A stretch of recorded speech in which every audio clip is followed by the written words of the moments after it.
سبحان ہے تو، رحمان ہے تو، سبحان ہے تو، کوئی تیری صفتیں پا نہ سکا۔ ارحم ارحم ربی ارحم، ہر شے پہ تصرف ہے تیرا، جب حکم کیا تب میہ برسا۔ ہر شے پہ تصرف ہے تیرا، جب حکم کیا تب میہ برسا۔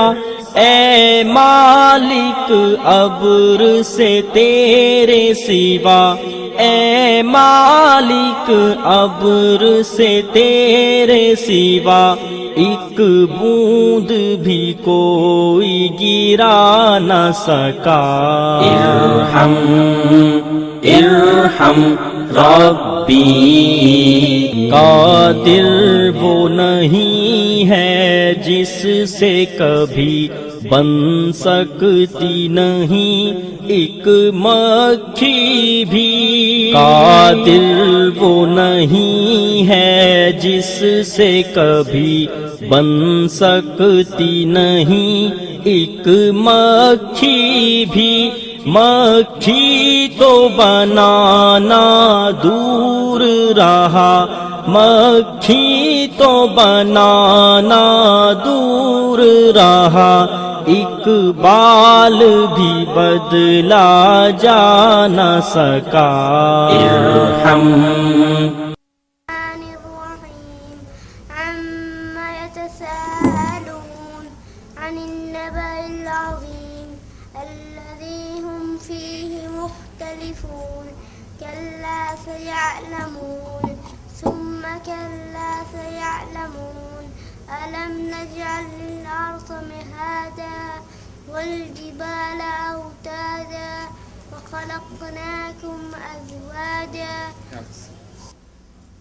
نحمده ونستعينه ونستغفره ونعوذ بالله من شرور أنفسنا ومن سيئات أعمالنا، من يهده الله فلا مضل له ومن يضلل فلا هادي له، أشهد أن لا إله إلا الله وحده لا شريك له، وأشهد أن محمدا عبده ورسوله، أما بعد، أعوذ بالله من الشيطان الرجيم، بسم الله الرحمن الرحيم، وما خلقت الجن والإنس إلا ليعبدون۔ توحید الوہیت اس پختہ اعتقاد کا نام ہے کہ اللہ کے سوا کوئی معبود برحق نہیں، اس کے علاوہ تمام معبود باطل ہیں، اور اللہ ہی تمام ظاہری باطنی عبادات کے مستحق ہے۔ اللہ کے علاوہ نہ کسی کی ظاہری عبادت کی جا سکتی ہے، نہ باطنی عبادت کی جا سکتی ہے۔ دنیا میں جس کو پوجا جا رہا ہے وہ سب جھوٹے معبود ہیں۔ معبود برحق سچا الہ صرف ایک اللہ تعالی ہے۔ عبادت کی جتنی بھی قسمیں ہو جائیں وہ تمام کی تمام اقسام خاص اللہ کے لیے ہے۔ مانگنا ہو تو اللہ سے، پکارنا ہو تو اللہ کو، دعا ہے تو اللہ سے، ڈر ہے تو اللہ کا، امید ہے تو اللہ سے، بھروسے ہے تو اللہ پر، نظر و نیاز ہے تو اللہ کے لیے، رکوع و سجود ہے تو اللہ کے لیے، قیام ہے تو اللہ کے لیے، قربانی ہے تو اللہ کے لیے، نظر ماننی ہے تو اللہ کے لیے۔ تمام عبادات میں اللہ خالص وہ ذات ہے جو ہر طرح کی عبادت کا مستحق ہے۔ امام ابن تیمیہ رحمہ اللہ فرماتے ہیں مخلوق کی تمام عبادات کا تنہا مستحق اللہ کو ماننا توحید الوہیت ہے۔ اور یاد کر لیجئے یہی وہ توحید کی قسم ہے جس پر اللہ کے رسول صلی اللہ علیہ وسلم کفار مکہ اور آپ کے درمیان اختلاف پیدا ہوا. توحید ربوبیت کو وہ مانتے تھے, اللہ کی صفات کو وہ مانتے تھے, لیکن جب ماجرا اللہ کی عبادت کا آتا تھا تو وہ کہتے تھے یہ مشکل کام ہے کہ ہم اپنے الہوں کو چھوڑ کر صرف ایک اللہ کی عبادت کریں. قرآن حکیم ہمیں درس دیتا ہے, غور کیجئے. وَمَا خَلَقْتُ الْجِنَّ وَالْإِنسَ إِلَّا لِيَعْبُدُونَ, میں نے جن اور انس ان دونوں کو پیدا کیا, جنات کو پیدا کیا, انسانوں کو پیدا کیا. ان کی پیدائش کا مقصد اللہ کی عبادت. إِلَّا لِيَعْبُدُونَ, اس لیے پیدا کیا یہ میری عبادت کرے. پوری کائنات کی ہر چیز, اس سے انسان جیسے چاہے فائدہ اٹھائے. حلال چیزوں کو اللہ نے ہمارے لیے آسان کر دیا, مسخر کر دیا, لیکن عبادت کا ماجرا جب آیا تو وہ خاص ایک اللہ کے لیے ہے. نہ انسان کے لیے جائز ہے, نہ جن کے لیے جائز ہے وہ اللہ کے علاوہ کسی اور کی عبادت کرے. قرآن حکیم نے اپنی عبادت کا حکم, مالک دے رہا ہے اپنی عبادت کا حکم تمام انسانیت کو. یا ایھا الناس, اے انسانوں, اے اولاد آدم, اے انسانیت, عبادت کرو ربکم الذی خلقکم, اس رب کی عبادت کرو جس نے تمہیں پیدا کیا. والذین من قبلکم لعلکم تتقون, اللہ نے تمہیں بھی پیدا کیا اور جو تم سے پہلے گزر چکے ان کو بھی اللہ نے پیدا کیا. تو اس رب کی عبادت کرو جو تمہارا بھی خالق ہے اور تم سے پہلے انسانوں کا بھی وہی خالق ہے. اس کے علاوہ کسی اور کی عبادت نہیں ہو سکتی. لیکن عجیب بات, اہل شرک اس دور کے ہوں یا آج کے دور کے, جب خالص اللہ کی عبادت کا کہا جاتا ہے یا خالص اللہ کی عبادت کی جاتی ہے تو اہل شرک جواب میں کہتے ہیں یہ بڑے گستاخ ہیں, یہ ہمارے بزرگوں کو نہیں مانتے, یہ ہمارے پیروں کو نہیں مانتے, یہ ہمارے حضرتوں کو نہیں مانتے, یہ اولیاء اللہ کو نہیں مانتے. اولیاء اللہ کی عزت, انبیاء کی عزت, اللہ کے پیاروں کی عزت, ان کا احترام مسلمان پر واجب ہے, فرض ہے. جو نبی کا گستاخ ہو, جو اللہ کے اولیاء کا گستاخ ہو, وہ اللہ کا دشمن ہے. لیکن اللہ کی عبادت اور شے ہے, اولیاء کا احترام اور شے ہے. اللہ کی عبادت کے جو معاملات ہیں, جو امور ہیں, وہ تعظیم اولیاء کے نام پر, ادب انبیاء کے نام پر, انبیاء کے لیے وہ عمل نہیں ہو سکتے. میں آپ کو مثال دے کے سمجھاتا ہوں. اللہ کے لیے اعلی مثال, انسان شادی کر کے بیوی کو گھر میں لاتا ہے, اب اسے تعارف کرواتا ہے یہ آپ کے سسر ہیں, یہ آپ کے جیٹھ ہیں, یہ آپ کے دیور ہیں, آپ نے ان کا ادب کرنا ہے, ان کا احترام کرنا ہے, ان کے کپڑے دھو کر دینے ہیں, ان کی عزت کرنی ہے, ان کو کھانا ٹائم پہ دینا ہے, ان کو ناشتہ دینا ہے. یہ تمام معاملات آپ نے ان کے ساتھ کرنے ہیں. لیکن عزت کا ماجرا اپنی جگہ پہ رہا. تیری عزت کا رکھوالا صرف میں ہوں, تیری عزت کا مالک صرف میں ہوں. تو دیور کی عزت کرے گی, کھانا کھلائے گی, ٹائم پہ کپڑے دے گی, دیور کی خدمت کرے گی, جیٹھ کی خدمت کرے گی, سسر کی خدمت کرے گی, لیکن عزت کا مالک میں ہوں.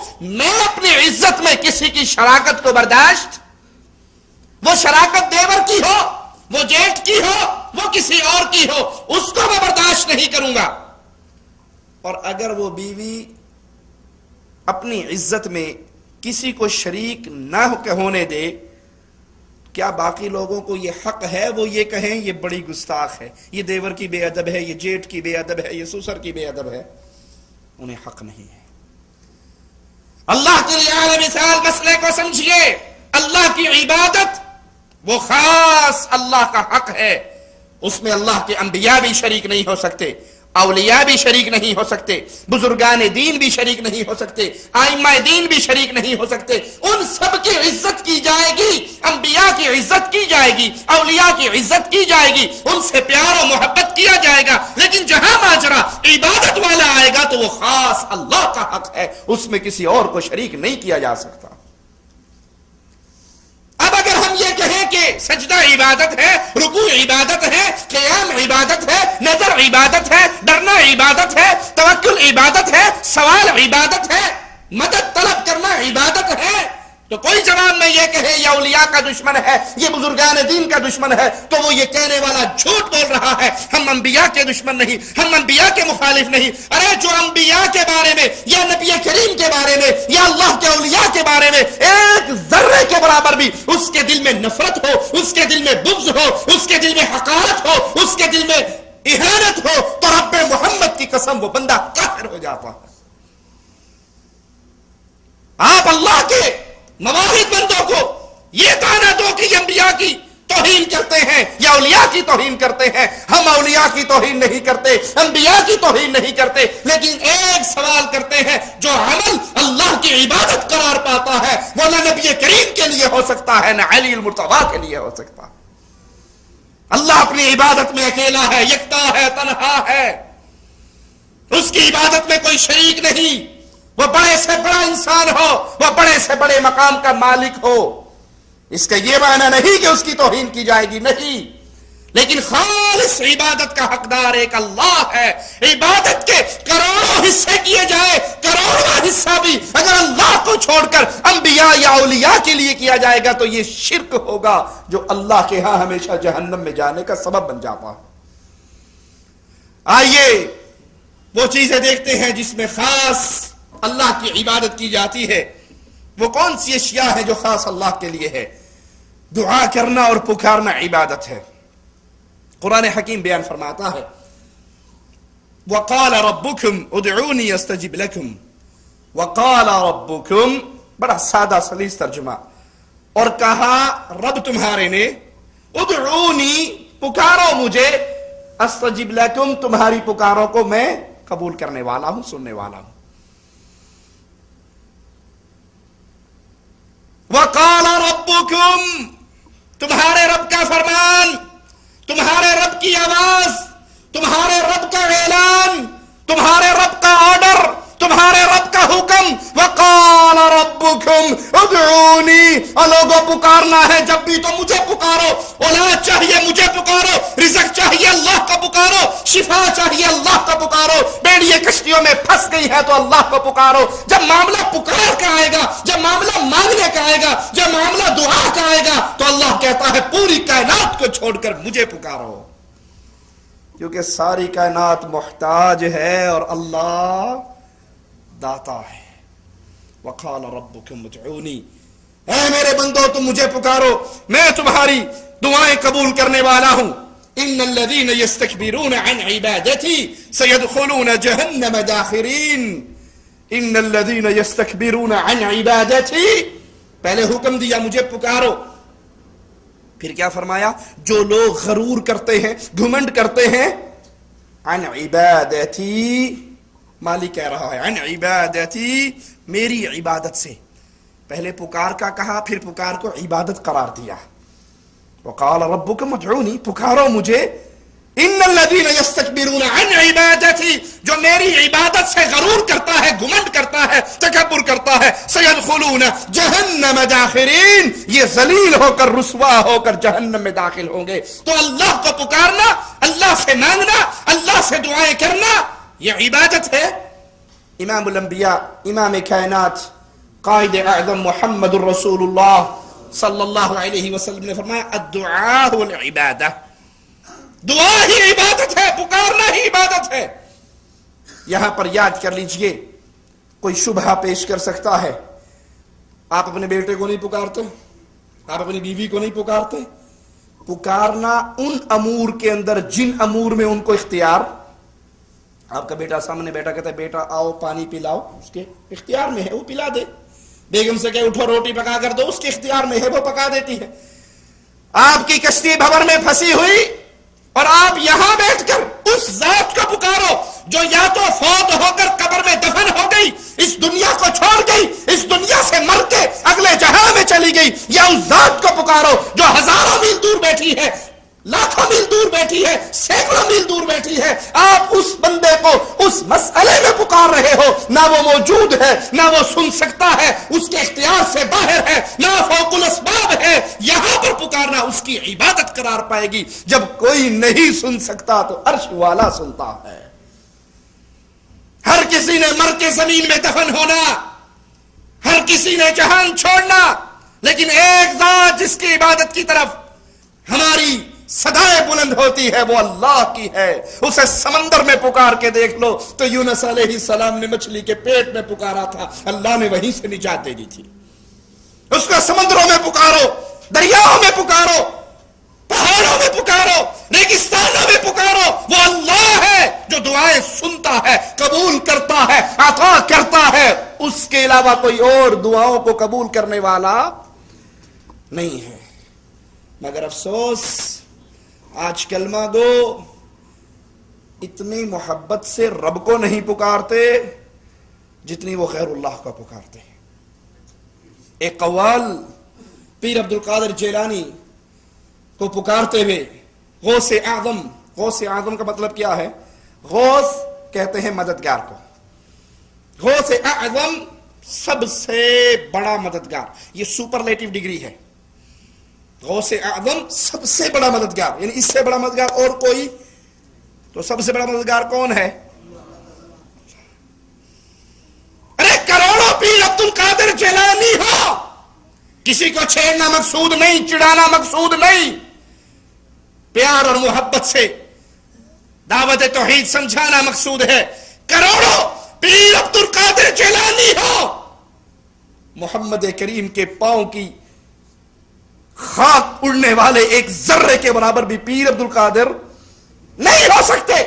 امام الانبیاء اپنے ساتھیوں کو لے کر آئے، مقابلے پہ 1000 کافر نکلے۔ امام الانبیاء ہے، امام اعظم ہے، قائد اعظم ہے، ان کا نام کا کلمہ کوئی پڑھے تو مسلمان بنتا ہے، وہ کلمہ نہ پڑھے وہ کافر رہتا ہے۔ اتنے بڑے مقام پر ہونے کے باوجود پیشانی کو خاک میں رکھ کے غوث اعظم کو پکارتے ہیں۔ اے اللہ، میں یہ سالوں کی محنت، یہ تھوڑے سے صحابہ، ربا اگر آج یہ مارے گے تو ہو سکتا ہے قیامت تک تیرا نام لیوا کوئی پیدا ہی نہ ہو۔ کس کو پکارا؟ اصلی غوث اعظم کو، سچے غوث اعظم کو۔ غوث اعظم سب سے بڑا مددگار وہ اللہ ہے، باقی سب مدد کے سوال کرنے والے ہیں۔ مدد کرنے والا وَمَن نَّصْرُ إِلَّا مِنْ عِنْدِ اللَّهِ، مدد جب بھی آتی ہے رحمان کی طرف سے آتی ہے، اللہ کی طرف سے آتی ہے۔ لیکن قوال کہتا ہے جب ہمیں خیال آیا بڑے غم ساتھ ہیں، ان کی رحمت بول اٹھی غم نہ کرو ہم ساتھ ہیں۔ ہمیں خیال آیا بڑے گناہ اور غم لے کے چل رہے ہیں تو پیر عبد القادر جیلانی کی آواز آئی کہ غم نہ کرو، پریشان کیوں ہوتے ہو؟ اگر تمہارے ساتھ غم ہے تو پیر عبد القادر جیلانی غوث اعظم بھی تو تمہارے ساتھ ہیں، میں کوئی تنہا نہیں ہوں۔ اقربا کیوں رو رہے ہو؟ میں کوئی تنہا نہیں ہوں، غلام غوث اعظم ہوں، غوث اعظم ساتھ ہے۔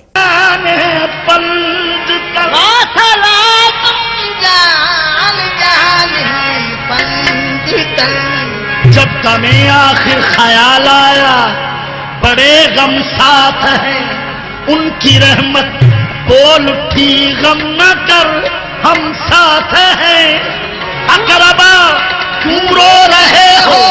میں کوئی تنہا نہیں ہوں، غلام غوث اعظم، غوث اعظم ساتھ ہیں۔ انا للہ و انا الیہ راجعون۔ کہتا ہے پکارو شاہ جیلاں کو پکارو، سور جائے گی قسمت بے سہارو۔ پکارو شاہ جیلاں کو پکارو، سور جائے گی قسمت بے سہارو۔ یہ در محبوب سبحانی کا در ہے، بھکاری بن کر آؤ۔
مالک کیا کہتا ہے؟ یا ایھا الناس، اے لوگو، انتم الفقراء الی اللہ، تم سارے رب کے بھکاری ہو، رب کے فقیر ہو، رب کے سوالی ہو، اللہ کے گھر کے منگتے ہو.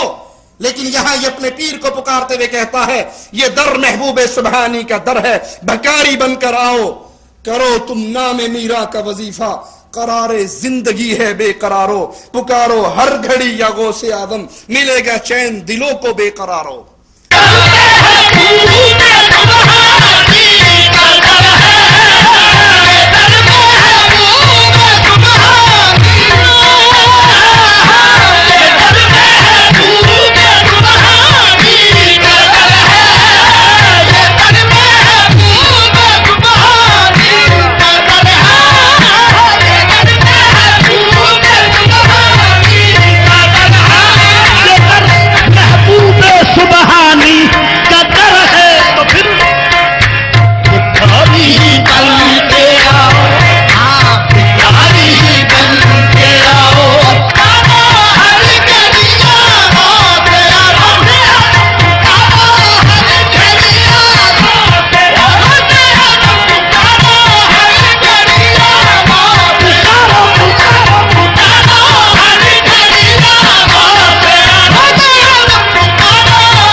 اللہ کہتا ہے وقال ربکم ادعونی استجب لکم. اور دنیا والو، جب بھی پکارنا ہو اپنے رب کو پکارو، اپنے اللہ کو پکارو، اپنے خالق و مالک و رازق کو پکارو، وہ تمہاری پکارے سنتا ہے، قبول کرتا ہے، عطا کرتا ہے. لیکن یہاں قوالی کے نام پہ لوگوں کو تعلیم دی جا رہی ہے کہ ہر گھڑی پکارو یا غوث اعظم، ہر گھڑی آوازہ لگاؤ یا عبد القادر جیلانی، تو عبد القادر جیلانی تمہاری مدد کریں گے. اللہ کے بندو، پکارنا عبادت ہے. امام الانبیاء نے فرمایا دعا هو العبادہ، پکارنا عبادت ہے. اللہ کو پکارو گے یا اللہ مدد کا آوازہ لگاؤ گے، اللہم کی صدا لگاؤ گے، یا اللہ کے لیے ہاتھ اٹھاؤ گے، یا رب کہو گے، اللہ کی عبادت قرار پائے گی. اور جب تم یہ کہو گے ہر گھڑی پکارو یا غوث اعظم، تو تم پیر عبد القادر جیلانی کی عبادت کر رہے ہو، رب کے ساتھ شریک کر رہے ہو. میں اپنی بات پھر سمجھا دوں، کسی کے دل پہ غصہ آئے تو اللہ کے لیے معاف کر دے. ہمارا مقصد چھیڑنا نہیں ہے، ہمارا مقصد ان عملوں سے روکنا ہے جو عمل جہنم میں جانے کا سبب بنتے ہیں. اللہ کے لیے شرک اکبر وہ جرم ہے جس جرم کا کرنے والا کبھی جنت کی خوشبو بھی نہیں پا سکے گا. عبادت میں کسی کو شریک نہ کریے رب کا، پکار میں کسی کو شریک نہ کریے رب کا. جب بھی پکارنا ہو تو اللہ کو پکاریے، مانگنا ہو تو اللہ کو سے مانگیے. حضرت علی اللہ سے مانگتے رہے، نبی کے صحابہ اللہ سے مانگتے رہے، خود امام الانبیاء اللہ سے مانگتے رہے. جب اللہ کے نبی نے اللہ سے مانگا، صحابہ نے اللہ سے مانگا، علی نے اللہ سے مانگا، ولی نے اللہ سے مانگا، تو ہمیں کہاں سے مانگنا چاہیے؟ اس اللہ سے جس اللہ نے اعلان کیا ہے میرے بندو مجھے پکارو، میں تمہاری پکار قبول کرنے والا ہوں. اسی طرح خوف کرنا، اللہ کا خوف دل میں ہونا چاہیے. جو ڈر دل میں اللہ کا ہے وہ کسی اور کا نہیں ہونا چاہیے. اور اللہ کا تقوی، اللہ کا ڈر، یہ عبادت ہے. اس عبادت میں کسی اور کو شریک نہ کرے. قرآن حکیم کی آیت پہ غور کیجئے. مالک ارشاد فرماتا ہے فَلَا تَخَافُوهُمْ وَخَافُونِي إِن كُنتُم مُؤْمِنِينَ. پس تم انسانوں سے نہ ڈرنا، جب بھی ڈرنا تو صرف مجھ سے ڈرنا. ان کنتم مؤمنین، اگر تم مومن ہو، تم مومن ہونے کے دعوے دار ہو، تو جب بھی دل میں تمہارے خوف آئے، ڈر آئے، اللہ سے ڈرو. بظاہر اسباب کے تحت انسان سے ڈر جاتا ہے. وہ تلوار لے کر کھڑا ہے، وہ ریوالور لے کر کھڑا ہے، دل میں ڈر آتا ہے. لیکن ما فوق الاسباب، یہاں پر بھی ایمان کی اعلی شان کیا ہے کہ اگرچہ دشمن کے ہاتھ میں اسلحہ ہو، ہتھیار ہو، لیکن اس وقت بھی دل اللہ کے ڈر سے بھرا ہوا ہو. ایک کافر آیا تھا امام الانبیاء علیہ الصلوۃ والسلام میں درخت کے نیچے آرام فرما رہے تھے. اس کے ہاتھ میں تلوار تھی. اس نے تلوار بلند کر کے کہا یا محمد صلی اللہ علیہ وسلم آج تجھے مجھ سے کون بچائے گا. اب اللہ کے نبی لیٹے ہوئے ہیں, کافر کے ہاتھ میں تلوار ہے, تلوار بلند ہو چکی ہے, بے نیام ہے, اور کہہ رہا ہے تجھے آج میری اس تلوار سے کون بچائے گا. امام الانبیاء علیہ الصلوۃ والسلام نے فرمایا اللہ. تلوار اگرچہ تیرے ہاتھ میں ہے لیکن یہ تب چلتی ہے جب رب کا حکم ہوتا ہے, اور مجھے بچانے والا رب ہے. اس کے ہاتھ لڑکھڑائے, تلوار زمین پہ گر گئی. ڈر اس وقت بھی اللہ کا ہونا چاہیے, لیکن ایسا ماجرا, یہ ایمان کی اعلی ترین چوٹی ہے, لیکن ایسا معاملہ جس میں بظاہر کوئی اسباب بھی نہیں ہے, اس کے اندر بھی غیر اللہ سے انسان ڈرتا رہے, اللہ سے نہ ڈرے. اس کی مثال کیسے سمجھی جائے؟ اکثر آپ نے دیکھا ہوگا پنجاب کے دیہاتوں میں چور کو لے آئیں اور اسے پوچھے تو چوری کیتی ہے, کہندا نہیں قسمیں کوئی نہیں کیتی. مسیتے چل کے قرآن چک تو نہیں چوری کیتی, کہندا ایک نہیں 10 چکوا لو قسمیں میں چوری نہیں کیتی. اسے کہا اچھا ٹھیک ہے تو نے چوری نہیں کی, آ جاؤ مسجد میں نہیں جانا, وہ بابا جی کے دربار پہ جا کر کنڈی کھول دو. کہنا میرے بال مرواؤ گے تسی, پیر تو مجھے اندھا کر دے گا, پیر مجھے یہ کر دے گا. ارے مولوی صاحب آپ کی تقریریں سنی ہیں, نظر اللہ کے نام پہ دینی چاہیے, نیاز اللہ کے نام پہ دینی چاہیے, مانتے ہیں, لیکن اس کا کیا حل ہے؟ اگر ہم نے 11ویں والے دن بھینس کا دودھ نکال کے مارکیٹ میں سیل کر دیا, بابا 11ویں والے کے نام پہ نہیں دیا, ساڑی ماجی مار چھڑے گا. اللہ کا ڈر نہیں, غیر اللہ کا ڈر ہے. اور جس کے دل میں اللہ کا ڈر ہو وہ مومن ہوا کرتا ہے, اور جو اللہ کو چھوڑ کے مردوں سے ڈرے, قبر والوں سے ڈرے, ڈھیریوں والوں سے ڈرے, وہ مومن نہیں ہوا کرتا, وہ مشرک ہوا کرتا. مومنوں کی مثال, ماں کہتی ہے بیٹی دودھ میں پانی ملا دے. کہا ماں آپ کو نہیں پتا امیر المومنین نے منع فرمایا ہے, سیدنا عمر نے منع کیا ہے. کہا رات کا آخری پہر ہے, فجر ہونے کو ہے, امیر المومنین ساڑھے بوئے تھے پیرا دین ڈے نے, وہ سوئے پڑے ہوں گے اپنے محل میں, پانی ملا دے, عمر نہیں دیکھ رہے ہمیں. کہا ماں عمر نہیں دیکھ رہا, عمر کا رب تو دیکھ رہا ہے. یہ گوالے کی بیٹی, دودھ بیچنے والے کی بیٹی, اللہ کے ڈر نے اس کو عزت کا وہ مقام دیا. امیر المومنین نے صبح اپنے دربار میں بلا لیا, اپنے بیٹوں کو بلا لیا, کہا کون ہے جو اس مومنہ کو اپنے رشتے میں لینا چاہتے؟ وہ دودھ بیچنے والی کی بیٹی سے ترقی کر کے اس اللہ کے ڈر, ایمان, توحید کی بنیاد پر امیر المؤمنین کی بہو بن جاتی ہے. اور جو صبح اٹھ کر مظفر آباد سے گاڑی نکالتا ہے, ہائی وے پر آتے ہی سہیلی سرکار کے دربار کا بورڈ نظر آتا ہے. ابھی اس نے خود کچھ نہیں کمایا, لیکن جیب سے پیسے نکال کے پہلے اس بابا جی کے صندوقڑے میں ڈالتا ہے. جی یہ کیا ہے؟ جی تسی تو بھابی ہوئے مانتے کوئی نہیں, پہلے اگر سویرے سویرے انہاں نو نہ دیتی جائے نا, چل دی گڈی پٹھی. انا للہ و انا الیہ راجعون. ٹوٹی گاڑی ہے, نئی گاڑی, 0 میٹر گاڑی لے کر آئے, سب سے پہلے ایک ٹائر کی جوتی لے کے اس کے آگے باندھ دیتے ہیں. نئی گاڑی, اللہ کی قسم میں نے اپنی آنکھوں سے دیکھا. میں اسلام آباد سے لاہور جمعہ پڑھانے کے لیے جا رہا, اسلام آباد کے اڈے پر میں کھڑا, جاپانی 0 میٹر گاڑی آ کر کھڑی ہوئی اور اس کے پیچھے ایک جوتی بندھی ہوئی ہے. پوچھا بھائی یہ جوتی کیا ہے؟ کہندے جی تسی نہیں مانتے, جوتی بن لو نا تو پھر ایکسیڈنٹ نہیں ہوتا. ٹرک گزرے جی آپ نے دیکھا ہوگا, ٹرک کے پیچھے, بسوں کے پیچھے کالے کپڑے, کالی جھنڈیاں, کالی ٹاکیاں. یہ کیا ہے؟ بہترین کوٹھی بنائی ماڈل ٹاؤن میں, اعلیٰ ترین کروڑوں کی کوٹھی بنا کر اس کوٹھی کی چھت پہ کالی ہنڈیا الٹی رکھ دیتا ہے. یہ کیا ہے؟ یہ کالی ہنڈیا رکھ دی, نظر بد نہیں لگے گی. ارے جوتیاں باندھنے سے, ہنڈیاں رکھنے سے, کالے کپڑے ٹاکیاں باندھنے سے اگر یوں ایکسیڈنٹ سے بچا جاتا, نظر بد سے بچا جاتا, ہنڈی سر تے رکھ لو, جوتیاں دا ہار گل چ پا لو, تانوں بھی نظر نہیں لگے گی. توحید کو سمجھو اللہ کے لیے. مالک کہہ رہا لوگوں سے نہ ڈرو، پیروں کی تھوکوں سے ڈرنے والوں، پیروں کے تھوک سے ڈرنے والوں، پیروں کی گالیوں سے ڈرنے والوں، پیروں کے ڈنڈوں سے ڈرنے والوں.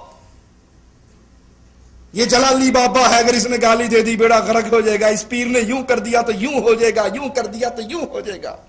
جھوٹی کہاوتیں بنائی ہوئی، کہانیاں بنائی ہوئی.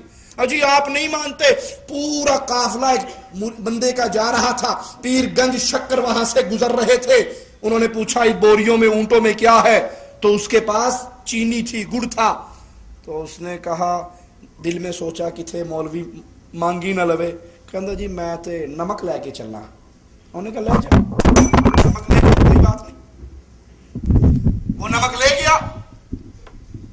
وہاں جا کر جب سٹور میں اس نے اتارا، بوریاں کھولی، سارے نمک تھا. جو بڑا حیران کہ میں تو چینی لایا تھا.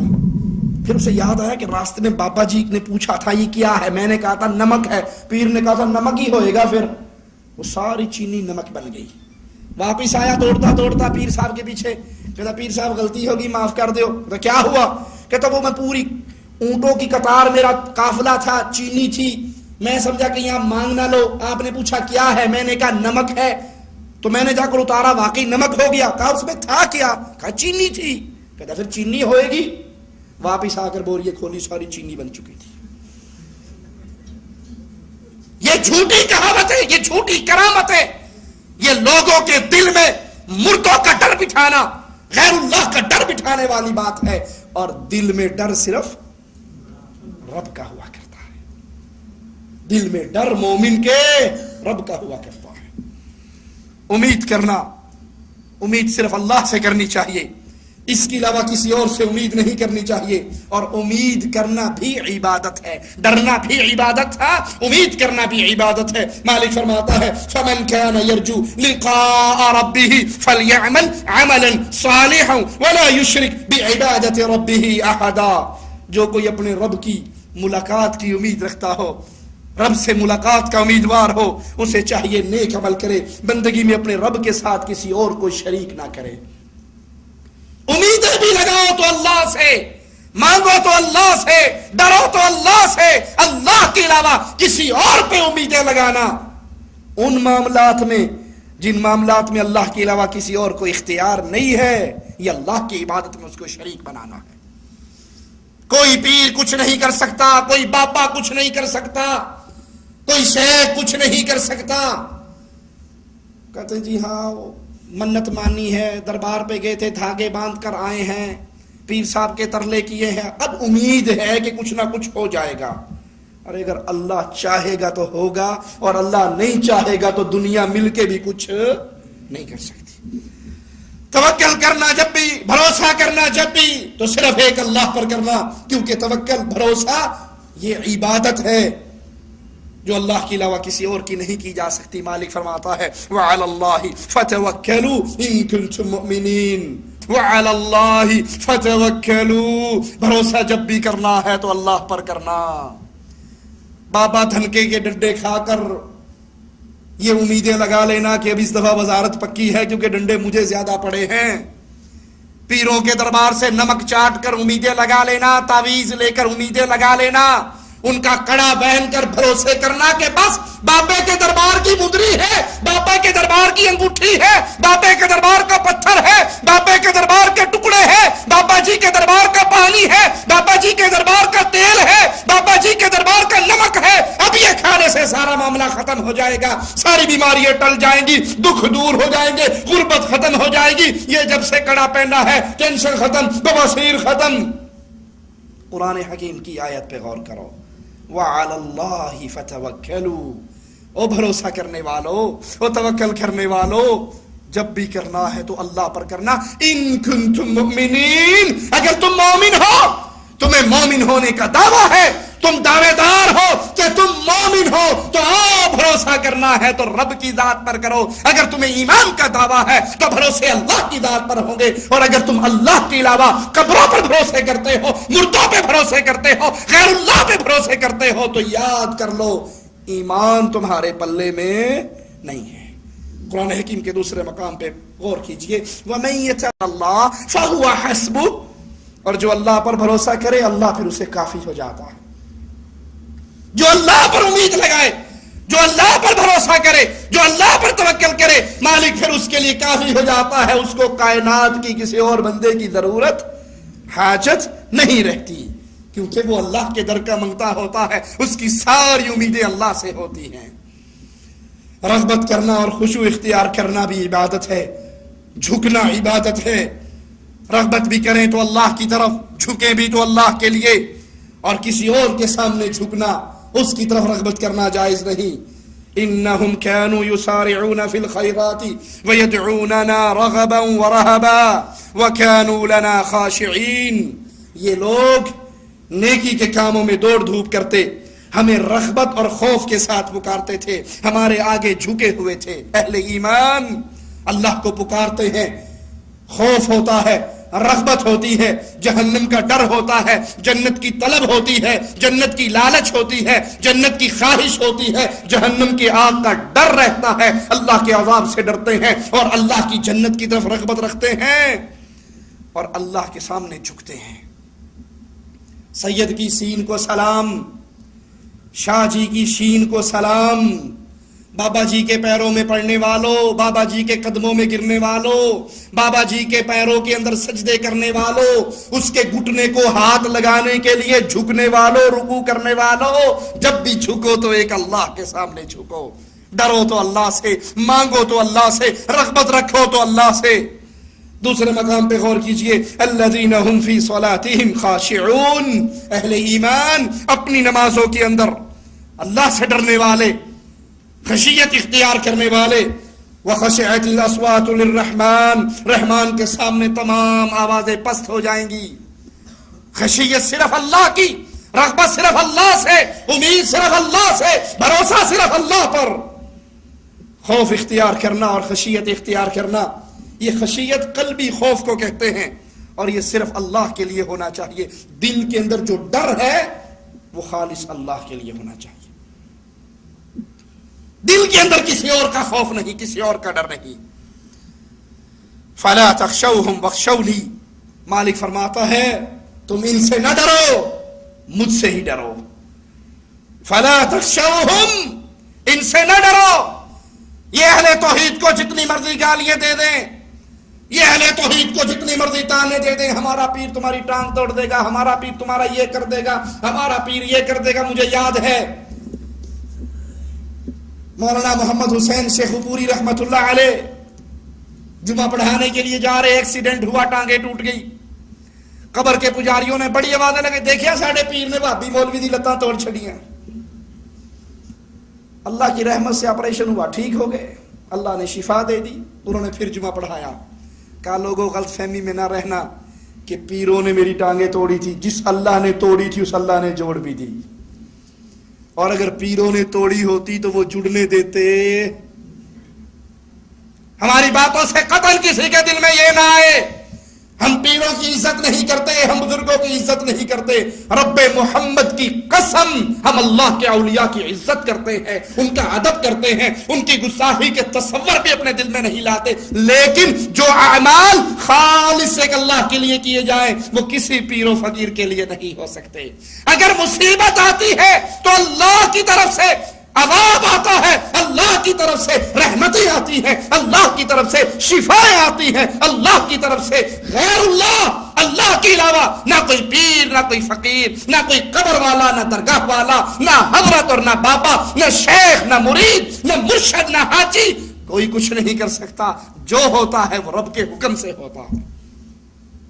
پھر دل میں ڈر کس کا ہو؟ مالک فرما رہا ہے لوگوں سے نہ ڈرو، مجھ سے ڈرو۔ من خشی الرحمن بالغیب وجاء بقلب منیب، جو رحمان کا غائبانہ خوف رکھتا ہو اور توجہ والا دل لایا ہو، قیامت کے دن کامیاب یہ ہوگا جو غیب میں اللہ سے ڈرے۔ کہتے ہیں استاد نے اپنے شاگردوں کو آزمانے کے لیے کبوتر دے دیے یا مرغی دے دی، جاؤ ذبح کر کے لاؤ، اور ایسی جگہ پہ ذبح کرنا جہاں تمہیں کوئی نہ دیکھ رہا ہو، سب سے چھپ کر۔ وہ سارے ذبح کر کے لے آئے، ایک واپس آ گیا زندہ سلامت مرغی کبوتر لے کر. استاد نے کہا بیٹا تو نے نہیں ذبح کیا؟ کہا استاد جی آپ نے کہا تھا وہاں کرنا جہاں تجھے کوئی نہ دیکھ رہا ہو. میں جہاں بھی اس کے اوپر چھری چلانے کے لیے بیٹھتا میرا دل کہتا تیرا اللہ تجھے دیکھ رہا ہے. ڈر دل میں ہو تو اللہ کا، خوف دل میں ہو تو اللہ کا، اور جو دل میں ڈر اللہ کا ہو وہ دل غیر اللہ سے نہیں ڈرا کرتا، وہ دل بتوں کے سامنے نہیں گرا کرتا، قبروں کے سامنے نہیں گرا کرتا، ڈھیریوں پہ نہیں گرا کرتا، درختوں پہ نہیں گرا کرتا. اس کا دل ماننے کے لیے تیار نہیں. ہمیں یاد ہے ایبٹ آباد کے قریب ایک دربار ہے جہاں بہت بڑا تالاب مچھلیوں کا. بڑے بھائی شکار کرنے گئے تو وہاں کرامت مشہور ہے. یہ بابے دی مچھیاں نے جیڑا انہوں پھڑن واسطے ہاتھ لاندا ہے مچھی بن کے وچ ڈگ پیندا ہے. وہ اس لیے کرامتیں مشہور ہوتی ہیں کہ یہ صرف درباری گدی نشینوں کو کھانے کے لیے ملے، پبلک نہ ہاتھ صاف کرے. تو وہ جب رات کے 2:30 بجے بھنگ کے سوٹے ساٹے لگ کے سارے نشئی ہو جاتے ہیں، وہ ایک ساتھی گیا، اس نے جال ڈالا، جتنی آئی اٹھا کے لے آیا اور آ کر اہل توحید کی دعوت کر دی. لو جی اللہ نہ دکھاؤ انہوں نے. اگر وہ بابا کچھ کر سکتا، اگر وہ ٹانگیں توڑ سکتا، ارے آپ نہیں مانتے ہمارے پیر کی قبر پہ ایک بندہ چادر اٹھا کر جانے لگا، پیر نے اس کو اندھا کر دیا، پیر نے اس کی ٹانگ توڑ دی، بابا جی نے اس کا یہ کر دیا. ارے یہ سب کچھ کرنے کے قابل بابا جی قبر میں پڑے ہوئے اگر ہوتے تو قبر میں دفن ہونے سے پہلے استنجا اپنا خود کیوں نہ کرتے. اللہ کے لیے سوال ہے، اللہ کے لیے سوال ہے. بزرگوں کی بزرگی کو اتنا بڑھا کر کہ رب کی صفات تم ان کو دے دو، ایک سوال پر غور تو کر لو.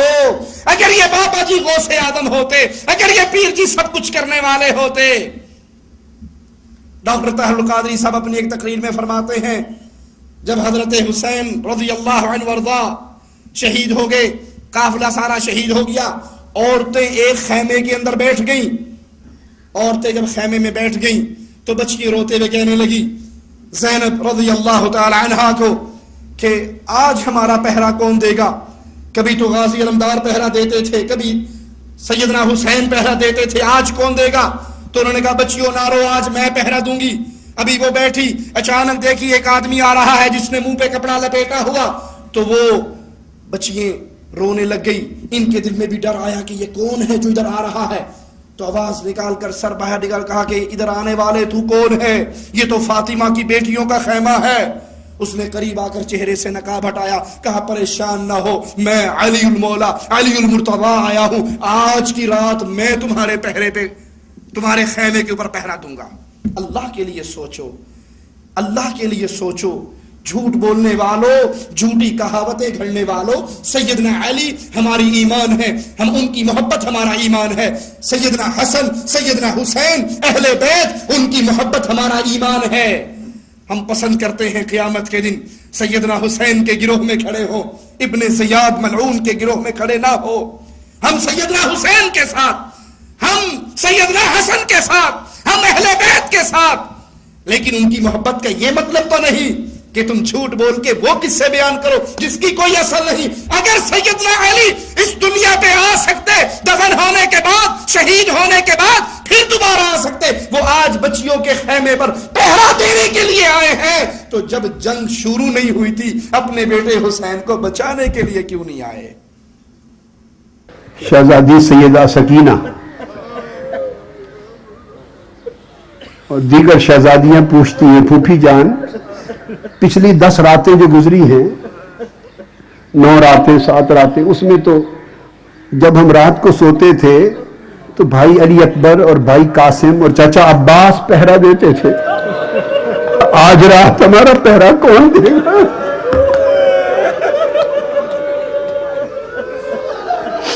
آج رات پہرا کون دے گا؟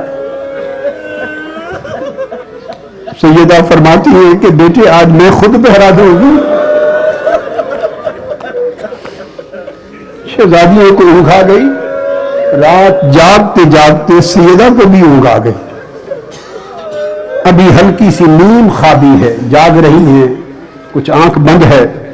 اچانک اندھیرا ہے رات کا، اس اندھیرے میں کسی شخص کو دیکھا کہ خیمے کے قریب آ رہا ہے. پریشان ہو گئی کہ خدا خیر کرے، رات کے اندھیرے میں کون ہمارے خیمے میں آ رہا ہے. کوئی مرد بھی نہیں ہے آج حفاظت کرنے والا. کون ہے؟ کس ارادے سے آ رہا ہے؟ جب وہ قریب خیمے کے دروازے پر آ گئے, پردہ نقاب پوش, سیدہ بی بی زینب پوچھتی ہیں یہ بطول زہرا کی بیٹیوں کا خیمہ ہے؟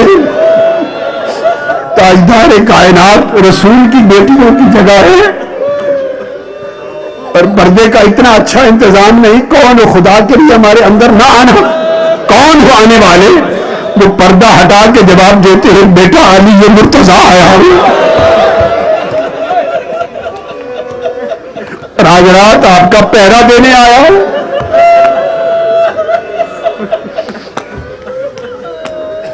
خود پہرا دینے آیا ہوں.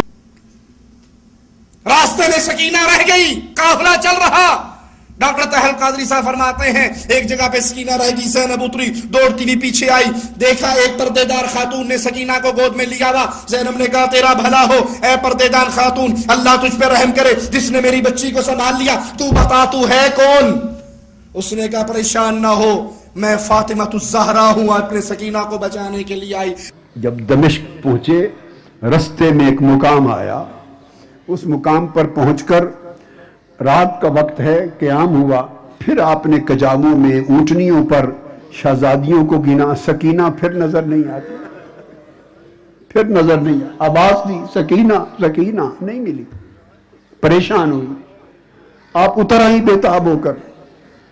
پیچھے یہ ہوا تھا کہ سیدہ سکینہ بار بار بابا حسین کا سر اقدس جو دیکھتی تھی وہ روتی تھی, بابا کا سر دیکھ کے روتی تھی.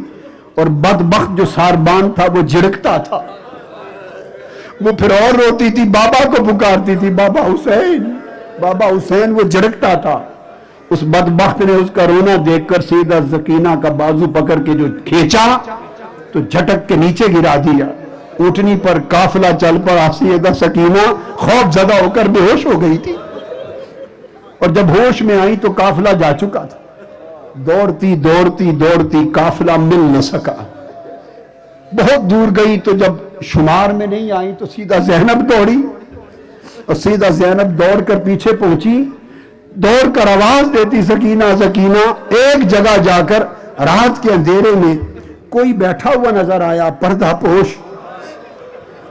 قریب چلی گئی, جا کے پوچھا, با پردہ خاتون ہے پردے میں. پوچھا بی بی کون ہے آپ؟ اور آگے دیکھا تو سیدہ سکینہ کو اس خاتون نے گود میں لیا ہوا ہے. پوچھا بی بی اللہ آپ کو اجر دے, یتیموں پہ تو نے احسان کیا ہے, یتیموں پہ شفقت کی ہے. میری سکینہ کی اس صحرا میں تنہائی میں حفاظت کی ہے, اللہ تمہیں اجر دے. بی بی کون ہو؟ انہیں چہرے اقدس سے پردہ اٹھایا, کہا بیٹی زینب تیری ماں فاطمہ ہوں.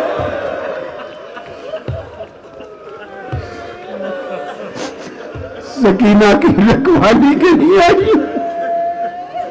مان لیا آپ کی بات کو. اگر سیدنا علی اس دنیا پہ دوبارہ آ سکتے, سیدہ فاطمہ اس دنیا پہ دوبارہ آ سکتی, تو جب حسین مدینے سے بھی چلے تھے, مکے سے چلے تھے, یہ ان کو روکنے کے لیے کیوں نہیں آئے؟ نہیں روکا, ٹھیک ہے آگے کربلا پہنچ گئے. آج جو علی ان بچیوں کے پہرے پہ خیمے میں آ گئے ہیں, یہ جنگ کے آغاز پہ کیوں نہ آئے؟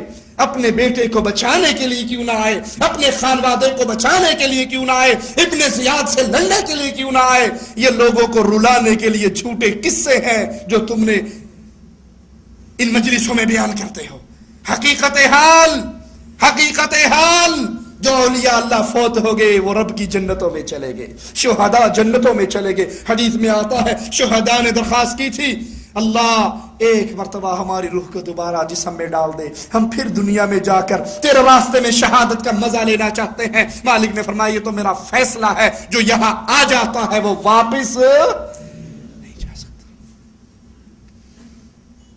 سورۃ یاسین میں شہید کا قصہ پڑھ گئے. اس شہید نے کہا یا لیت قومی یعلمون بما غفر لی ربی وجعلنی من المکرمین. کاش میری قوم کو پتہ لگ جائے کہ مجھے اللہ نے بخش دیا ہے اور جنتوں میں داخل کر دیا ہے. میری قوم کو کاش پتہ لگ جائے, وہ پتہ دینے کے لیے خود واپس نہیں آ سکتے. اللہ کے اولیاء اپنی قبروں میں دفن ہو گئے، اگلے جہاں میں چلے گئے، اس جہاں سے ان کے رشتے ختم ہو گئے، وہ ہمارے حال کو نہیں جانتے، ہم ان کے حال کو نہیں جانتے۔ پکارنا ہے تو اس اللہ کو، مانگنا ہے تو اس اللہ سے، دل میں ڈر ہو تو اس اللہ کا، رجوع کرنا ہے اپنے گناہوں پر معافی کے لیے تو اللہ سے، اپنے گناہوں کی معافی کے لیے اللہ کی طرف ہی لوٹنا، رجوع کرنا چاہیے۔ اس کے علاوہ کسی اور کی طرف لوٹنا، رجوع کرنا معافی کا سبب نہیں ہو سکتا۔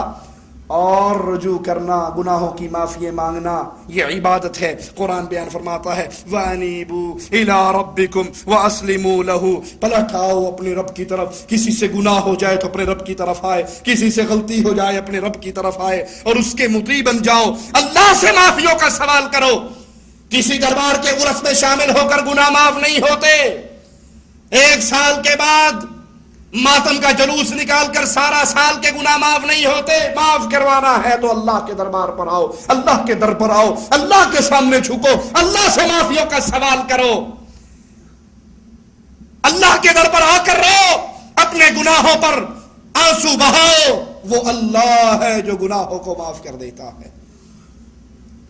مدد طلب کرنا ہو، مدد مانگنی ہو تو یہ بھی عبادت ہے، خالص اللہ سے مانگی جائے ان امور میں جن میں کسی اور کو استطاعت اور طاقت نہیں۔ ما فوق الاسباب، یوں تو آپ کہہ سکتے ہیں بھائی یہ سانپ میرے قریب آیا ہے، ڈنڈا مار کے اسے مار دے، وہ آپ کے قریب ہے، وہ آپ کے سامنے ہے، وہ آپ کی سن رہا ہے، وہ آپ کے سامنے موجود ہے، لیکن آپ اپنی مشکل میں اس کو پکارو جو فوت ہو گئے، جو دنیا چھوڑ گئے، جو زمین میں دفن ہو گئے، جو اللہ کی جنتوں میں منتقل ہو گئے، جو اللہ کی جنتوں کے باغات کی طرف چلے گئے، ان کو پکارو۔ نہ وہ موجود ہیں، نہ وہ سن سکتے ہیں، ایسی کنڈیشن میں جب بھی پکارا جائے گا تو عرش والے اللہ کو پکارا جائے گا۔ قرآن حکیم بیان فرماتا ہے ایاک نعبد و ایاک نستعین۔ غور کیجئے گا اللہ کے قرآن کی آیت پہ، ایاک نعبد، خاص تیری ہی، نعبد ہم عبادت کرتے ہیں، و ایاک اور خاص تجھ ہی سے، نستعین ہم مدد چاہتے ہیں۔ یہ نہیں کہا تیری بھی عبادت کرتے ہیں، تجھ سے بھی مدد چاہتے ہیں۔ یا اللہ مدد، یا علی مدد، یا رسول اللہ مدد، یہ تینوں نعرے اکٹھے لگاتے ہیں۔ اللہ سے بھی مدد مانگی، رسول سے بھی مدد مانگی، علی سے بھی مدد مانگی۔ قرآن کہتا ہے ایاک نعبد، خاص خاص خاص تیری ہی عبادت کرتے ہیں، و ایاک نستعین اور مدد جب بھی مانگتے ہیں صرف تجھ ہی سے مدد مانگتے ہیں، اللہ کے علاوہ کسی اور سے مدد نہیں مانگی جا سکتی۔ یہ دیکھیے ہی اور بھی مسئلے کو سمجھ لیجئے۔ کوئی غیرت مند بندہ برداشت نہیں کرتا کسی کی بیوی یہ کہے جی مجھے ماشاءاللہ آپ سے بہت پیار ہے، آپ سے بڑی محبت ہے، میں آپ کی بھی بیوی ہوں۔ تو برداشت کرے گا؟ کہتا اچھا تو میری بھی ہے، اس کا مطلب ہے دال میں کوئی کالا کالا اور بھی ہے؟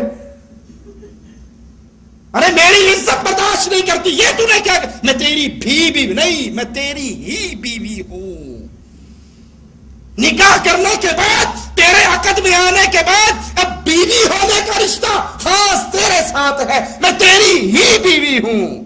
سمجھانے کے لیے عرض کر رہا ہوں، اللہ کے لیے اعلیٰ مثالیں ہیں۔ ایاک نعبد و ایاک نستعین، ہم خاص تیری ہی عبادت کرتے ہیں۔ سجدہ عبادت ہے تو تیرے علاوہ کسی اور کو نہیں کریں گے، رکوع عبادت ہے تیرے علاوہ کسی اور کے لیے نہیں کریں گے، نظر نیاز قربانی امید بھروسے توکل یہ سب عبادتیں ہیں جو خاص تیری ہی ہوں گی۔ تیری بھی والا ماجرا ہو تو انسان وادی شرک میں داخل ہو جاتا ہے۔ سیدنا ابن عباس کو رسول کریم صلی اللہ علیہ وسلم فرماتے ہیں اذ استعنت فاستعن باللہ، جب بھی تو مدد مانگے، جب بھی تو مدد طلب کرے تو خاص اللہ سے مدد طلب کیا کر۔ نبی کو تو یہ کہنا چاہیے تھا نا، جس طرح آج کل نعت خواں ہمیں سکھاتے ہیں پکارو یا رسول اللہ، پکارو یا شاہ میرا جیلاں کو۔ اے ابن عباس تجھے جب بھی مصیبت پریشانی ہو تو کہا کر یا رسول اللہ مدد۔ آپ نے کہا ابن عباس جب بھی تجھے مدد طلب کرنی ہو خالص اللہ سے مدد مانگا کر۔ مگر ہمیں پڑھانے والے پٹیے چینلز پہ آنے والے وہ کیا کہتے ہیں؟ ایک قوال کہتا ہے عذاب قبر سے مجھ کو نہ ڈراؤ واعظ، اے مولوی صاحب، اے واعظ صاحب، عذاب قبر سے مجھے نہ ڈراؤ، ابو تراب ہے کافی میری لاحت کے لیے، ابو تراب سیدنا علی میری مدد کے لیے کافی ہے، مجھے عذاب قبر سے ڈرانے کی کیا بات ہے؟ فرشتوں مجھ سے نہ پوچھو سوال مشکل کے، فرشتوں مجھ سے نہ پوچھو سوال مشکل کے، کھڑے ہیں دیکھ لو حضرت علی مدد کے لیے، علی کا جلوہ چاروں طرف ہے۔ عذاب قبر سے مجھ کو ڈراؤ نا واعظ، ابو تراب ہے کافی میری لہت کے لیے، فرشتوں مجھ سے نہ پوچھو سوال مشکل کے، کھڑے ہیں دیکھ لو حضرت علی مدد کے لیے، علی کا جلوہ چاروں طرف ہے۔ علی مجھے عذاب قبر کا کیا ڈر؟ وہ کہتا نہیں علی ہم تو تیرے ہیں، جہنم میں جانے کے لیے نمازی بھی تیرے ہیں، سانو نماز پڑھنے کی لوڑ ہے؟ مجھے نہ ڈراؤ عذاب قبر سے، مولا علی ابو تراب میری لاحت کے لیے کافی ہے، فرشتوں مجھ سے نہ پوچھو سوال مشکل کے۔ نبی نے کیا فرمایا؟ آپ نے صحابی کو دفن فرمایا، دفن فرمانے کے بعد اپنے ساتھیوں سے کہا اپنے بھائی کے لیے، اپنے بھائی کی استقامت کے لیے اللہ سے دعا کرو۔ مردہ جب دفن ہوتا ہے اس کو اٹھا کر بٹھا دیا جاتا ہے اور اس سے سوال جواب شروع ہو جاتے ہیں۔ نبی اپنے صحابہ سے کہہ رہے تمہارے ساتھی سے سوال جواب شروع ہے، اس کے لیے، اس کی استقامت کے لیے دعا کرو اللہ سے۔ اور قوال کہہ رہا ہے فرشتوں نہ پوچھو مجھ سے سوال مشکل کے، کھڑے ہیں دیکھ لو حضرت علی مدد کے لیے۔ اس کا مطلب ہے حضرت علی کی لڑائی پھر فرشتوں سے ہی ہوئی، بلکہ اللہ سے ہوئی۔ فرشتوں کو کس نے بھیجا؟ معاف کیجئے گا اس نقطے پہ غور کیجئے، فرشتوں کو کس نے بھیجا؟ سوال جواب پوچھنے کی ڈیوٹی کس نے لگائی؟ جو سوال پوچھنے ہیں فرشتوں کو، ان سوال کی تعلیم کس نے دی؟ اور حضرت علی کول کھلو گے پوچھ کے ویکھاں میں بھی اتھے ہی ہوں، تو کس سے لڑائی ہوئی؟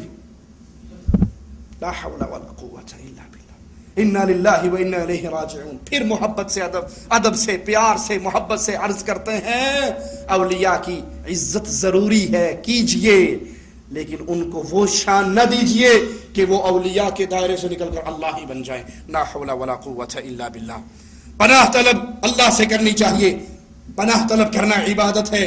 مالک فرماتا ہے قل، نبی کہو اعوذ برب الناس ملک الناس، میں پناہ مانگتا ہوں انسانوں کے رب کی، انسانوں کے بادشاہ کی، میں پناہ میں آتا ہوں۔ پناہ طلب کرنا خاص اللہ سے طلب کی جائے، کیونکہ پناہ کا سوال، پناہ طلب کرنا عبادت ہے۔ قل، نبی کہہ دو اعوذ برب الناس، میں لوگوں کے رب کے پناہ میں آتا ہوں، میں اس سے پناہ طلب کرتا ہوں۔ فریاد کرنا عبادت ہے، جب بھی فریاد کی جائے، استغاثہ دائر کیا جائے، مانگا جائے، سوال کیا جائے تو اللہ سے۔ قرآن حکیم بیان فرماتا ہے اذ تستغیثون ربکم فاستجاب لکم، جب تم اپنے رب سے فریاد کر رہے تھے اس نے تمہاری فریادیں سنی۔ بدر میں اللہ کے نبی نے، آپ کے صحابہ نے کس سے فریادیں کی؟ احد میں کس سے فریادیں کی؟ حنین میں کس سے فریادیں کی؟ خندق میں کس سے فریادیں کی؟ ہر موقع پہ نبی نے اللہ سے فریاد کی، صحابہ نے اللہ سے فریاد کی۔ جب فریاد اللہ سے ہو تو یہ اللہ کی عبادت ہے، ان امور میں کسی اور شخص کو نہیں پکارا جا سکتا۔ نظر ماننا عبادت ہے، خالص اللہ کی ماننی چاہیے۔ درباروں پہ بکروں کی نظر ماننے والوں، مرغوں کی نظر ماننے والوں، کپڑے باندھ کر آنے والوں، نظر کے طور پہ دھاگے باندھ کر آنے والوں، کوئی درباروں پہ جالیوں میں تالے مار کے آتے ہیں، یہ کیا جی؟ نظر مننی ہے سی۔ کوئی اپنے بچوں کے پاؤں میں زنجیریں باندھ کر وہاں چھوڑاتے ہیں، کیا جی؟ نظر مننی ہے۔ کوئی کچھ کرتا ہے کہ کچھ کرتا ہے نظر کے نام پہ۔ میں نے نظر مانی تھی پہلا بیٹا ہوگا تو پیر صاحب کے نام پہ وقف کر دوں گی، جی میں پیر دیتا پتر ہی نہیں ہے، دیا تو اللہ نے ہے، تو اللہ کے نام پہ وقف کر، اس کو عالم بنا، قاری بنا، داعی بنا۔ نظر ماننا عبادت ہے۔ قرآن حکیم سنیے یوفون بالنذر ویخافون یوما کان شرہ مستطیرا، جو نظر پوری کرتے ہیں اور اس دن سے ڈرتے ہیں جس کی آفت ہر طرف پھیلی ہوئی ہے، وہ اللہ کے لیے نظر مانتے ہیں اور اللہ کے لیے اپنی نظروں کو پورا کرتے ہیں۔ اسی لیے سیدہ عائشہ فرماتی ہیں رضی اللہ تعالی عنہا، صحیح بخاری کے اندر یہ حدیث موجود ہے، اللہ کے نبی نے فرمایا من نذر ان یطیع اللہ، جس نے یہ نظر مانی کہ وہ اللہ کی اطاعت کرے گا وہ اللہ کی اطاعت کرے، اور جس نے یہ نظر مانی کہ وہ گناہ کا کام کرے گا وہ گناہ کا کام، مثلا کوئی یہ نظر مان لے جب میرا بیاہ ہو گیا میں داڑھی مونڈاں گا، یہ ثواب کی نظر ہے یا گناہ کی؟ نہیں، جی میں مولوی صاحب دیکھو نظر پوری کرنا ضروری ہے نا، میں نے تو نظر مان لی تھی، میرا بچہ پیدا ہوگا دربار پہ قبر کا طواف کر کے آؤں گا، بچہ پیدا ہوگا 100 روپے کا تیل ڈال کر آؤں گا. اللہ کے نبی نے اصول سمجھا دیا، اگر نظر اللہ کی عبادت کی ہے تو پوری کر لو، نظر اگر اللہ کی عبادت کی ہے تو پوری کرو، اور نظر اگر نافرمانی کی ہے، گناہ کی ہے تو اس کو پورا نہ کرو. نماز پڑھنا، قربانی کرنا عبادت ہے. مالک فرماتا ہے قل، نبی کہو، ان صلاتی و نسکی و محیای و مماتی للہ رب العالمین. ان صلاتی، میری نماز میں قیام کس کے لیے، نماز میں رکوع کس کے لیے، نماز میں سجدے کس کے لیے، نماز میں دعائیں کس سے، پکار کس سے، فریاد کس سے، درخواستیں کس سے، اللہ سے. تو یہ نماز ساری کی ساری، سجدہ بھی، رکوع بھی، قیام بھی، ماتھے کو جھکانا بھی، خاک آلود کرنا بھی، یہ ساری چیزیں عبادت قرار پائی. اب قبروں پہ نہ رکوع ہو سکتا ہے، نہ طواف ہو سکتا ہے، نہ جھکایا جا سکتا ہے، نہ سجدہ کیا جا سکتا ہے. جو عمل نماز کے اندر آ گیا، یہ نماز کا عمل ہے جو خالص اللہ کے لیے. ونسکی، میری ہر طرح کی قربانی، وَمَحْيَايَ وَمَمَاتِي، میری زندگی اور میری موت، للہ رب العالمین، وہ ساری چیزیں اس اللہ کے لیے ہے جو جہانوں کا پالنے والا ہے. نہ عبادت کسی کے لیے، نہ موت و حیات کسی کے لیے، یہ تمام چیزیں اہل ایمان کی اللہ کے لیے ہیں. سیدنا علی کہتے ہیں کہ رسول اللہ صلی اللہ علیہ وسلم نے فرمایا، سنیے گا سیدنا علی کی روایت کو امام الانبیاء سے کر رہے، لعن اللہ من ذبح لغیر اللہ، جو اللہ کے علاوہ کسی کے لیے، غیر اللہ کے لیے ذبح کرتا ہے، اس پر اللہ کی لعنت برستی ہے. لعن اللہ پیر شاہ جمال کوکڑ گھینتے پتر ڈے رتا لال، بابا کے قبر پہ مرغے دینے والوں، بکرے دینے والوں، دیگے دینے والوں، نظر ماننے والوں، ذبح کرنے والوں، خون بہانے والوں. اور دربار پر بھی اتنے فراڈی بیٹھے ہوتے ہیں، اکثر ہی درباروں پہ بورڈ لگا ہوا ہوتا ہے کہ جو نذرانہ دو وہ دے کر رسید پکی لینا. کیوں؟ پتہ ہے ڈنڈی مارنے والے کافی ہیں، اور وہ جو ڈنڈی مارنے والے ہیں وہ ڈنڈا بھی مار لیں تو پیر صاحب نیچے سے انہیں روک سکتے. یہ تو میرے نات ہے ایسا تجھے. اللہ من ذبح لغیر اللہ، جو اللہ کے علاوہ کسی غیر کے لیے ذبح کرتا ہے، وہ قبر پہ ذبح کرے لعنتی ہے، وہ شجر پہ ذبح کرے لعنتی ہے، وہ دربار پہ ذبح کرے لعنتی ہے، وہ مندر پہ ذبح کرے لعنتی ہے، اور اس کو لعنتی محمد الرسول اللہ کہہ رہے ہیں صلی اللہ علیہ وسلم. لعن اللہ من ذبح لغیر اللہ، جو اللہ کے علاوہ غیر کے لیے ذبح کرتا ہے اس پر اللہ کی لعنت برستی ہے. اپنے دین کو بچا لو، غیر اللہ کی عبادتوں سے دامن چھڑا لو. صحیح مسلم کی روایت، امام الانبیاء کا فرمان، من ذبح لغیر اللہ، جو اللہ کے علاوہ کسی اور کے لیے ذبح کرے، فقد اشرک، اس نے شرک کیا. کتنے بد نصیب ہیں جو حج پہ آ کر بھی حج کر کے فون کرتے ہیں، حج تے کر لیا ہے بابا جی دی قبر تے بکرے دی نیاز دے دیو کہ حج قبول ہو جائے. حج کر لیا اور نیاز وہاں دے دو. انا للہ و انا الیہ راجعون. اللہ کی قسم مجھے کہنے دیجئے، آج کے دور میں دنیا ہر چیز کو سیکھنے کے لیے بے چین ہے. اے کاش رب کی توحید کو بھی سیکھ. لوگو اللہ کا واسطہ دے کر کہتا ہوں، کوئی ڈاکٹر بن جائے، کوئی انجینئر بن جائے، کوئی پروفیسر بن جائے، کوئی مالدار بن جائے، کوئی کار کوٹھی بنگلے والا بن جائے، یہ نجات کی نشانی نہیں ہے.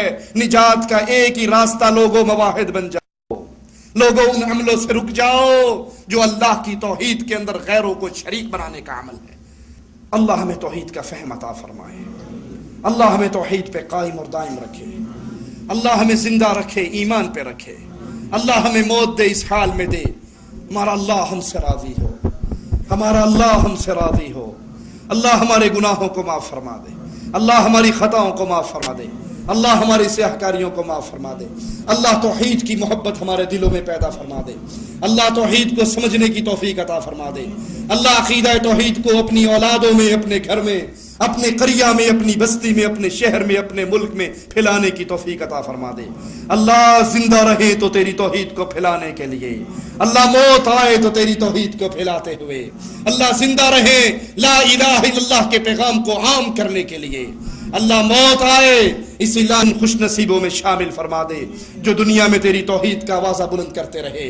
اللہ ہمیں ان خوش نصیبوں میں شامل فرما دے جو توحید کا آوازہ دیتے ہوئے شہادت کی موت پا کے تیرے پاس پہنچ گئے۔